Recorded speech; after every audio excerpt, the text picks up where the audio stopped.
A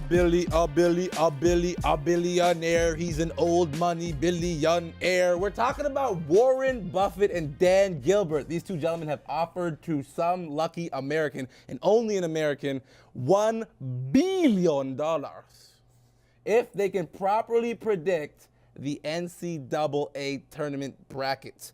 Now, I myself have won my bracket once, and I've been doing it for about 13 years, so I know how hard it is. According to the numbers, it's one in, what is it? A quintillion. A quintillion. I wasn't even aware that number existed, gentlemen. So quickly, is anyone going to win this thing, Mike? I think if Warren Buffett's willing to put down $1 billion, no. he knows nobody's going to win it. Okay, so quickly now, who's your favorite? Because, we got a bunch of Canadians playing, and we got some powerhouse teams that are underachieving. So do you, this far out, have a favorite for yourself looking ahead at the college season? As a winner, as a team winner? Yeah, I guess Syracuse, right? Mm-hmm. They're rolling. They got the nice, proper Canadian content. I would go with Wichita State. Made the Final Four last year. They're making me a believer. Well, you know what? That's the type of pick that wins. At least one Wigan's going to be in the Final Four. There you go, right? Exactly. Sweet, who's your early favorite? You know, it's tough. I mean, just like Warren Buffett thing, it's hard to call. I mean, I like Syracuse too, but they just had an injury, but they're playing some phenomenal ball. I'm going to have to roll with Orange. Okay, cool. Now I'm going to ask my girl Susan to throw up the top Canadians currently in the top 25 NCAA basketball we're talking right now, because we have Tarek here, so we got to go into his wheelhouse where he's an expert. So we want to highlight some of the better Canadians that are playing in the NCAAs right now, and I want you guys to take a look at this board and point out who the guys are that you think we should be really paying attention to. Now, last week we talked about Tyler Anderson, the great job he's doing. Dylan Anderson's brother, we got to see him play for Jamaica this summer, and he played really well. But we'll start with you, Tarek, since this is your wheelhouse. Pick a name out there and tell us something about someone that we may not know a lot about right now. I think there's three guys that I want to. There's the Wiggins, there's Stauskas, and Ennis that are in that. Those are name brands. Those Tier, are Tides. top tier Games.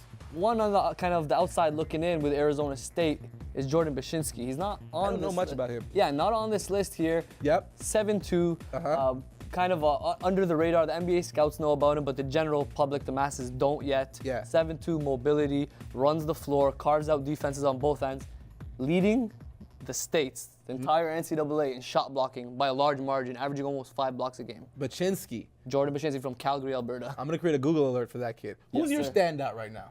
Well, I mean, I'm going to go with name brand Tyler Ennis, just because it's not just that he's playing well and all that. It's he's on fire among NBA scouts and NBA teams right now. He's gone from a guy who, you know, maybe might sneak into the first round, was probably projected to go to stay in for another year. Now he's almost a certain one and done guy, and the way he's playing with a bit of a tournament run, he could sneak into the top 10, which would be a tremendous accomplishment. And he plays the game with a poise that people can't buy. Okay, well, my guy is Kevin Pangos. Shouts out to him, but his group fell out of the top 25. Those Gonzaga Bulldogs. Sweets, who you got? I like Nick Stauskas. I mean, he was there last year with Michigan in the Final Four, but he's more than a shooter. I think he's got off the dribble game, whatever. He's the main guy on that team, and defense they're focusing on, but he's still doing over 20 points a game.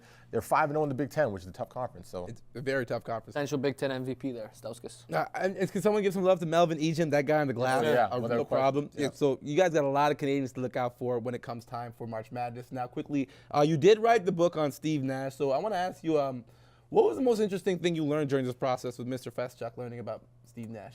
Well, just how he it's amazing the contrast he went through as a young player coming up compared to the guys you're dealing with and all of that. But I think recruited by one school. I mean, the two things that are interesting to me is how late he specialized in basketball. Like he didn't take it up as his primary sport till he was about 8th grade, which is pretty shocking. It's like me and reading. And I think what you do see with all of these guys, and I think it's true of almost any elite athlete, is they take obstacles, and their special talent really is their grit, their willingness to find a way over obstacles.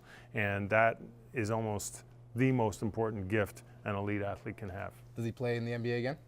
I think he does. Yeah, I do. The injury doesn't stop. I guess at what level is the real question, right? Well, I mean, he's not going to be Steve Nash of old, but I think, you know, he's got a defined medical issue, and I'd like to think medical science can figure it out. We would all. Tarek, what is next for North Pole Hoops? I just came off of the North Pole Hoops platform on Boxing Day. We got some exciting news. We're relaunching the website coming up in the next few months, as well as a national tour for showcases from coast to coast, giving an opportunity for kids to show out. Quickly, there's a couple of kids at the high school level. We all talk about the Wiggins. Who do you think is the next big story coming out, or the guy that we need to kind of build a story and a buzz about? Well, people know guys like Trey Lyles, and there's that Chris Eggy, and then there's that next crop. You got Montek Gill-Caesar. You got kids named Munis Tutu out of Windsor. A lot of guys coming up that will be playing at the high major level through every graduation class. We'll be seeing between 5 to 10 at the high major level, and then moving forward, that number is going to continue to increase every year. Dwayne, where can the people find you?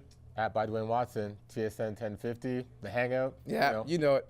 All right, so now it's time for me to take over the show. This is the parting shot, the time where Akil goes in and goes off, and I want to go in and go off on something that Michael Grange and his crew talked about in the show. We need to embrace our history. I know people are going to get at me for saying that, we need to embrace the legacy of Vince Carter, but look, Wednesday was the anniversary of Kobe Bryant dropping 81 points in the Toronto Raptors. So if you're going to close the book on Vince's history, what history do you have to look at? You got to remember the great days of the Toronto Raptors, and those days featured Vince Carter. So do remember, show love to our history. Toronto, stand up.